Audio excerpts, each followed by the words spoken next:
मैं इस वक्त एक नॉर्मल सड़क पे हूँ कीव के बाहर के इलाके में, और यहाँ रोड के पास में मुझे बड़ी एक इंटरेस्टिंग चीज देखने को मिली। आप देखिए यहाँ पे क्या रखा हुआ है। ये मोल्टोवा कॉकटेल की बोतल है।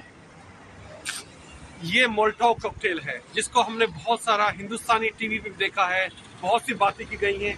ये सिर्फ थोड़ा सा मोटर ऑयल डीजल को बना के कपड़ा लगा के शीशे की बोतल में इसको मोल्टोवा कॉकटेल बोला जाता है। इस कॉकटेल को आप जो है गाड़ी में फेंक सकते हैं, टैंक में फेंक सकते हैं, उससे उसमें आग लग जाती है ऊपर, क्योंकि चिपक जाता है और आग लग जाती है। इसको मोल्टोवा कॉकटेल कहा जाता है। और इंटरेस्टिंग बात यह है कि अभी आम सड़कों पे कई जगह ऐसे बॉक्स रखे हुए हैं, ये कई जगह ऐसे बॉक्स रखे हुए हैं जो मोल्टोवा कॉकटेल के, ताकि अगर बाय चांस कोई रूसी हमला होता है और आम नागरिक भी इसको उठाकर किसी गाड़ी के ऊपर, उसी गाड़ी के ऊपर, उस टैंक पर फेंक सकता है और उसको नुकसान पहुंचा सकता है। इसके अलावा आप देखिए सड़क पे एक नई इनोवेशन है। आप देखिए किस तरह के सरियों को किस तरह से काट के उन्होंने रखा हुआ है, ताकि कोई भी गाड़ी इसके ऊपर से जाती है तो उसमें पंक्चर हो जाए और डैमेज हो जाए। तो इस तरह का बंदोबस्त पूरे इलाके में यहाँ किया गया है। आज तक के लिए राजेश पवार, कीव से। अब देखिए, बड़ी इंटरेस्टिंग जानकारी थी जो राजेश आपको दे रहे थे। यही होता है जब कोई फौज का आदमी आता है तो आपको डिटेल जानकारियां देता है। और राजेश, जरा ये भी समझाइए कि कीव में आज कितना सन्नाटा है, क्योंकि कल आपने दिखाया था कि वहां पर खामोशी एक जो है वो परेशान करने वाली थी। आज वहां क्या हाल है कीव का? क्योंकि धूप तो हमें नजर आ रही है, लेकिन उसके अलावा क्या कोई गहरा सन्नाटा वहां पर, या क्या स्थिति है, जरा समझाइए। ये देखिए, आप देख पा रहे हैं गली सामने, ये जी जी, ये पूरे अपार्टमेंट ब्लॉक्स हैं। यहाँ पे देखिए पूरे खाली हैं, कोई नहीं। एक बूढ़ा आदमी चलता हुआ दिख रहा है पूरी सड़क पे।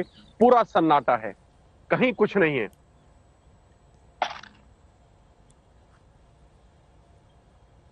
और यही हालत पूरे शहर की है शिवांकर। पूरे शहर में सन्नाटा पसरा हुआ है, कहीं भी कोई आदमी, कहीं कोई चीज नहीं दिख रही। बिल्कुल ये सब जैसा हम कहानियों में पढ़ते थे, भूतहा शहर ऐसा हो गया है।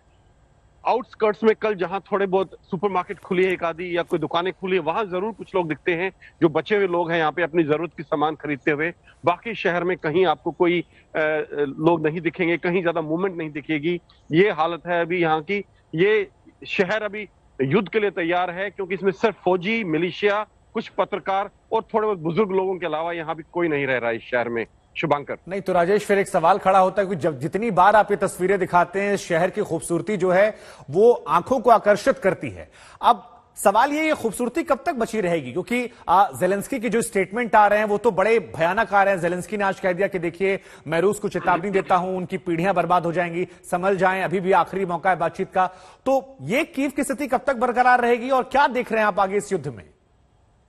देखिए शुभांकर, ये बहुत जरूरी है आपके दर्शकों के लिए जानना कि हमारा पूरा नैरेटिव, जो हिंदुस्तानी मीडिया का भी नैरेटिव आ रहा है, वो कहीं ना कहीं यूक्रेनियन और अमेरिकन नैरेटिव से इन्फ्लुएंस हो रहा है।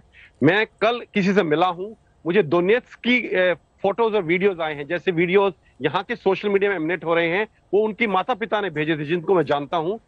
दोनेत्स्क में यूक्रेनियन आर्मी ने सिविल एरिया में काफी बड़ा हमला किया है, 20-22 सिविलियंस मरे हैं, ऐसा रूसी मीडिया का कहना है। और वहां बहुत बड़ी तादाद में सिविलियंस हताहत हुए हैं यूक्रेनियन फौज के हमले से। दोनेत्स्क में, उस इलाके में जिसको रूस ने एक इंडिपेंडेंट मुल्क अभी घोषित कर दिया है और रूस ने रिकॉग्नाइज किया है, वहां यूक्रेन फौज के हमले से 20-22 सिविलियंस मरे हैं। उसमें भी हम कह सकते हैं 2 बच्चे भी मरे होंगे शायद, क्योंकि हमेशा बच्चों का जिक्र किया जाता है।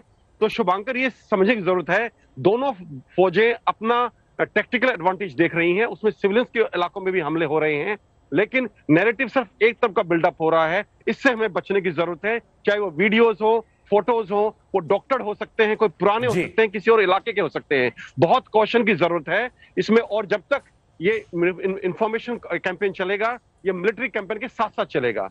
जहां तक कीव का सवाल है, देखिए मैं नहीं मानता कीव पे अभी अगले 3-4 दिन और हमला होगा, क्योंकि हमले से पहले या तो बातचीत पूरी तरह से टूट जाएगी, या तब तक रूसी फौज अपने जो उनकी सप्लाईज खत्म हो चुकी हैं उनको पूरी तरह से स्टॉक अप कर लेगी, बीफ अप कर लेगी। उसके बाद ही कीव के ऊपर हमला होगा। उसमें अभी कम से कम 3 से 4 दिन जरूर लगेंगे।